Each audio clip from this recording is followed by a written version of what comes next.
What a giant sugar pine.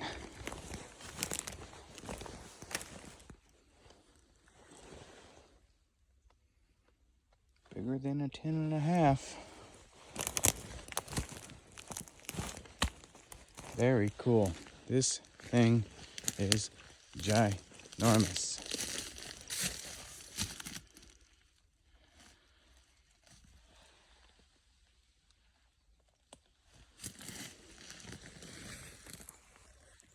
Kind of hard to capture how big this tree is.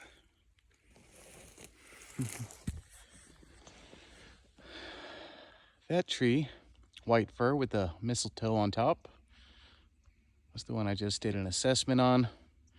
80% live crown, slightly in retrenchment from age and fighting some mistletoe, protecting a aerial cable coming off that utility pole there. I think to protect habitat, this area, you can hear all the wildlife, the birds, etc. Safety prune could be an option. We would be leaving some residual risk for future climbers by doing that. Approximately 100-foot slope distance to the line. If that top did fall out, it'd be extremely unlikely for that to impact the infrastructure. So I would say let's let that tree sit and take another look on our next green tree patrol in about 3 years. This thing is a beauty. Oh my, so cool. DBH, I don't know, but I'll go ahead and get it and I'll follow up.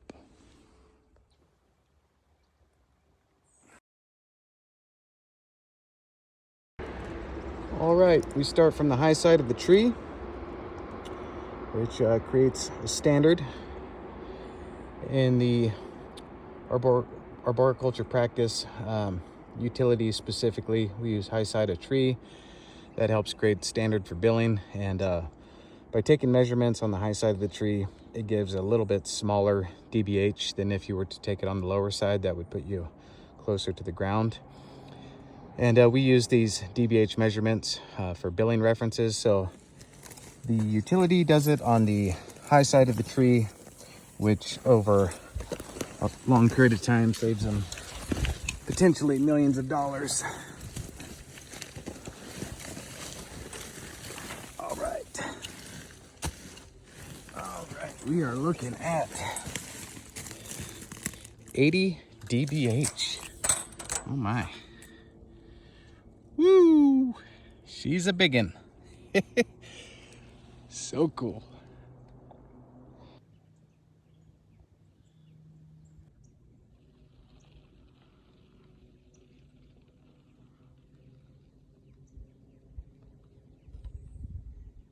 It's got to be good 200 footer. So we're going to use our True Pulse 200. Great inclometer. Get these tree heights. And you're going to shoot at right around, let's see, let's get a little better view. Right around, slightly above eye level with the HDHT feature. And at the base of the tree for angle 1. Angle 2, you go to the very top.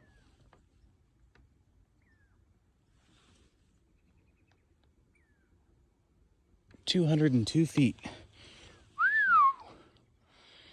It's probably more like 205 or 210 because I couldn't really hit the top of the tree there with the rangefinder with the laser. Very, very cool, guys. Beautiful tree. Here's a great example of a tree in need of risk mitigation to the infrastructure, even though it's a lower voltage 4 kV aerial cable, which is like a braided wire with this coating on it. We have this very mature tree, extremely tall, but it's about close to 100% dead at this point. You see a little bit of green in there, but It's mostly moss. So that twin top right there, that codominant stem, probably has a little included bark. It's a structural defect to this species, but it's directionally angled that if and when it does fail and split at the top there, which eventually it will, that you got the power line right below us here. So even though it's coated cable, it's going to be enough force to tear that line down, and can split the wire open, come in contact with these ladder fuels and dead grasses and stuff here on the ground. So this is not my tree. My tree, I believe, is the one right next to it with that dead top. Looks like a white fir. From what I can tell from this one, from the bark, it's probably a ponderosa. Kind of hard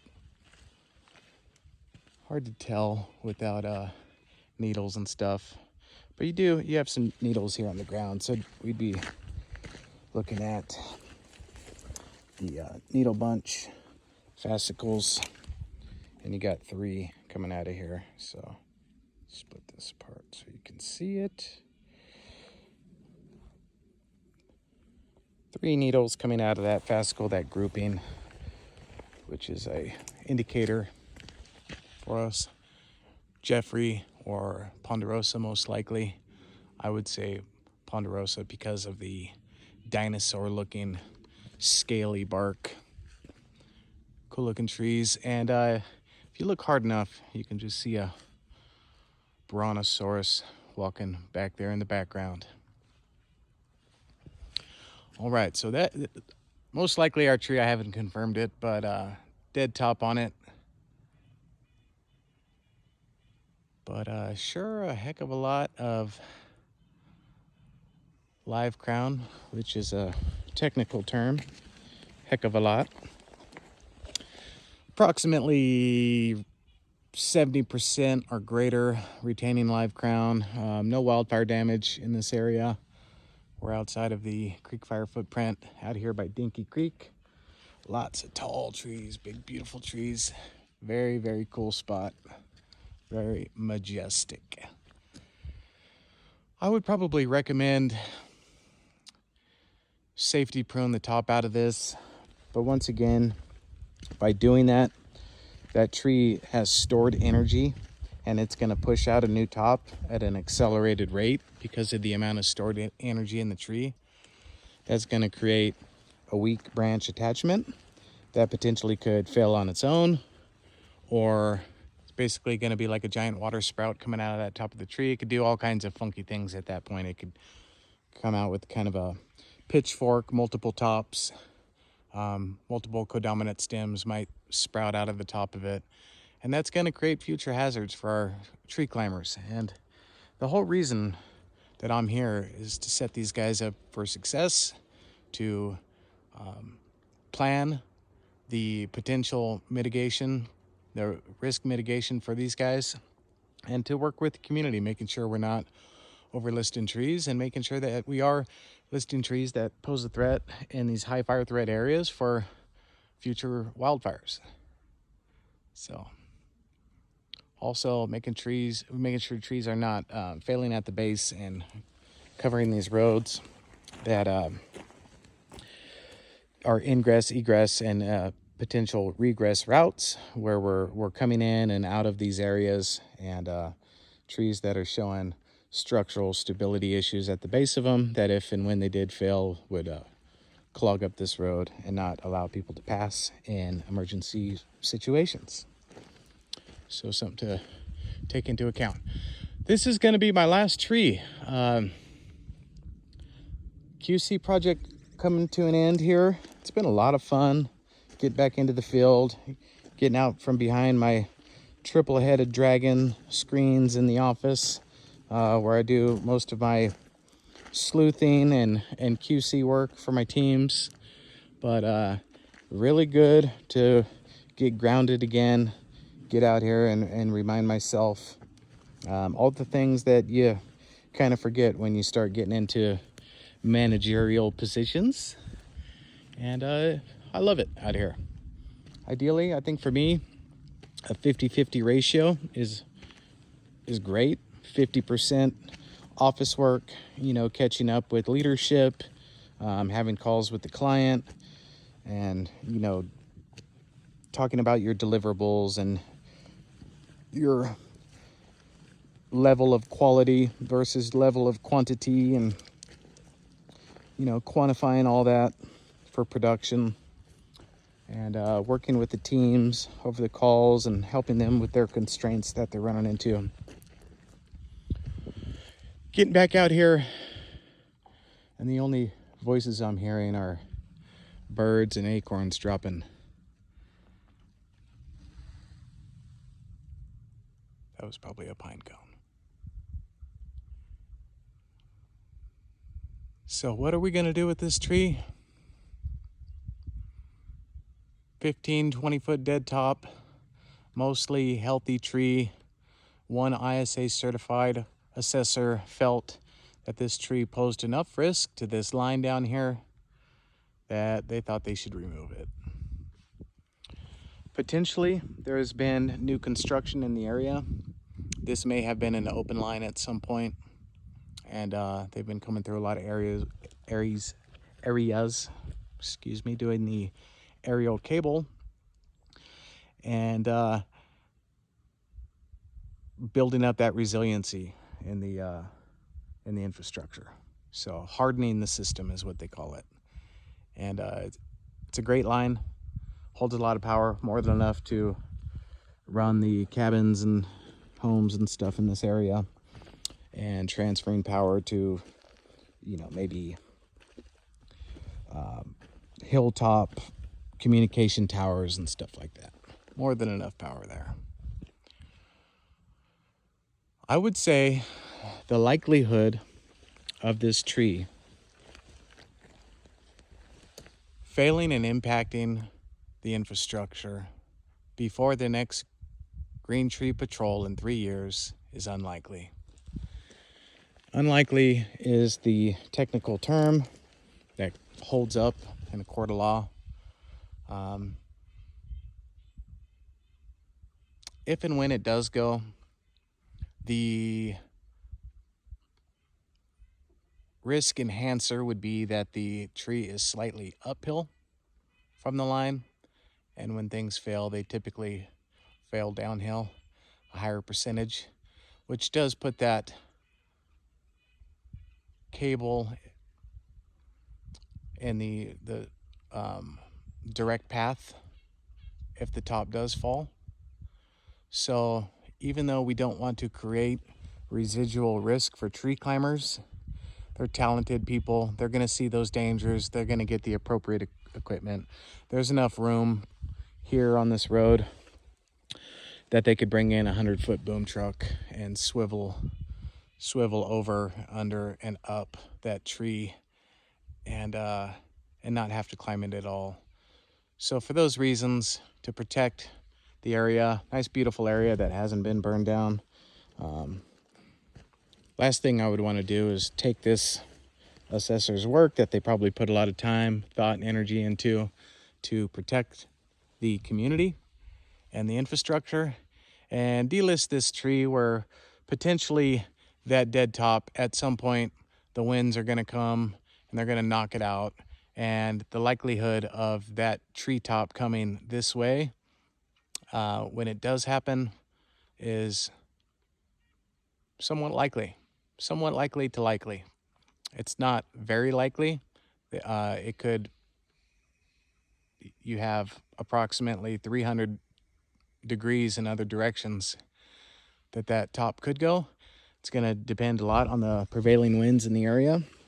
But because of that risk enhancer, with the line being that significantly much lower than the top and downhill from it, I'm going to go ahead and recommend to protect the environment, protect the habitat, not remove this green healthy tree just because we have a utility line here, but try to make sure we're protecting the forest, we're protecting its people, its critters, and let's get that dead top out. That's going to buy us minimum 5 to 10 more years that we don't have to worry about this tree. So we'll take another look after the next green tree patrol, see if taking the top out of that tree possibly put it into decline, and reevaluate the situation at that point. But the tree is so broad at the base that there is no structural stability issue. You might have minor exposed roots coming here off this embankment where they did some cutting when they put this road in. That was a long time ago. You can see a root going across right there. This one's going to this tree. But that tree's set far enough back that when they did come in here and slice these roots off, that could have been potentially one of the issues that upset this tree and put it into decline. Probably a lot of other factors like bark beetle that's pretty predominant in this area and has been attacking this tree species. I don't see any signs of insect activity, but the tree may have been dead for a while. Don't see any pitch tubing or frass.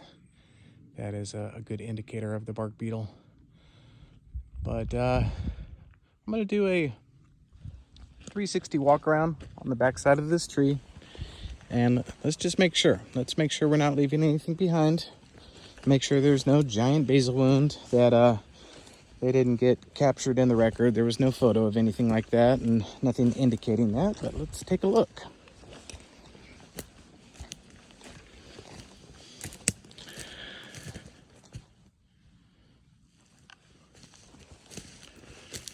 Large DBH, approximately 50 DBH, which is diameter at breast height. As we talked about, you measure on the high side of the tree for consistency and creating a standard so everybody gets the same measurement. No major insect activity seen. Got a little tiny hole right here. No major frass, which would be the little sawdust looking stuff coming out of those holes. No oozing, which would be like a pitch tubing effect. These trees, when they do get sick, they tend to ooze and they get real stinky, the white firs. And we don't see that. Don't see that going on here. So we know it's a white fir from its needles and from the bark type that I'm familiar enough with at this point. No basal wounds.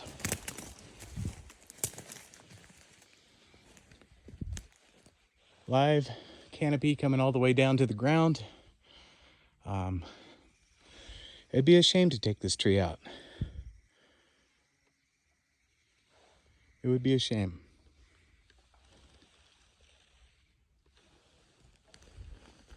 So hopefully these quality control repatrols help these younger assessors out, help them to determine the appropriate amount of risk that this tree poses to the infrastructure, taking into account the type of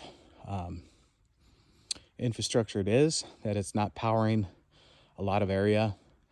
It's a much smaller KV, that if that top did come down and pop that line, we're not going to have a giant neighborhood without power or anything like that. But we do want to take into account that we are in a high fire threat area. This is an area that could potentially, with all these hour fuels, 10-hour fuels, could ignite these heavier fuels, which they've actually, forest floor is pretty beautiful right here. Probably, I'd have to check my Cal Topo. Probably in an older fire footprint. A lot of times you can tell with like vegetation like this that'll come up. When an area has been cleared, you'll get some kind of new invasive things trying to pop up and soak up that sunlight because they have the opportunity. But not a lot of snags in the area. You do have some logs that have been felled for most likely the timber sale that's going on in this area. Protecting the roads is one reason why they'll put these trees down, and the other could be that utility line. So once again, there's some beautiful trees. Nice instant cedar. Gotta love the art. Actually, hard to tell, the vegetation's way up there, but that could be a sequoia. Sequoias like to swell at the base, which this one is doing. We're not too far from McKinley Grove, which has really mature, very large, giant sequoias. But yeah, this, now that I'm taking another look, this could be a giant sequoia. I'd need to see those needles up there and see how they're grouped. But pretty tree. Giant sequoia or instant cedar. Because of that swell at the base of the tree there, how it really swells out, it's a pretty good indicator that that could be a sequoia. All right, getting sidetracked here. Back to our tree. We're gonna go ahead and sign this up for minimal risk mitigation, which we're gonna call a safety prune to miss, meaning that if and when that dead top fails, we're gonna take the dead top out. So we're taking that risk out, and then we just gotta keep an eye on this tree. Make sure that when it takes that stored energy and puts out those new dead tops, that that doesn't become an issue for the future.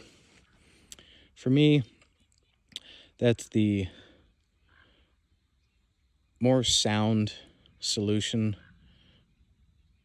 in an area like this.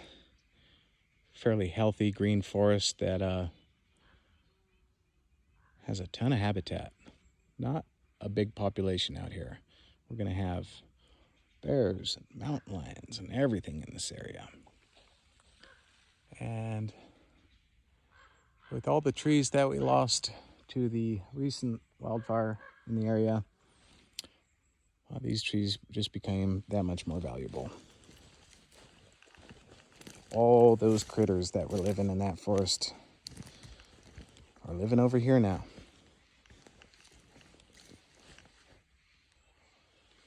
All right, well, signing out. Please don't forget to like if you like these videos, and subscribe if you want to see more content. Eventually, gonna get me to my point where my monetized channel might start making a little bit of money. And when I get into my silver years, I won't have to depend on having a boss, and I can be my own person. I can be an independent contractor. I can remote work, doing a lot of these reviews from home for various clients, and just hopefully at that point be a little bit more of a hobbyist, take my family out to enjoy these spectacular areas that I've been coming across, and spread the wealth. All right, Data Tree Consulting. Take care and bye-bye.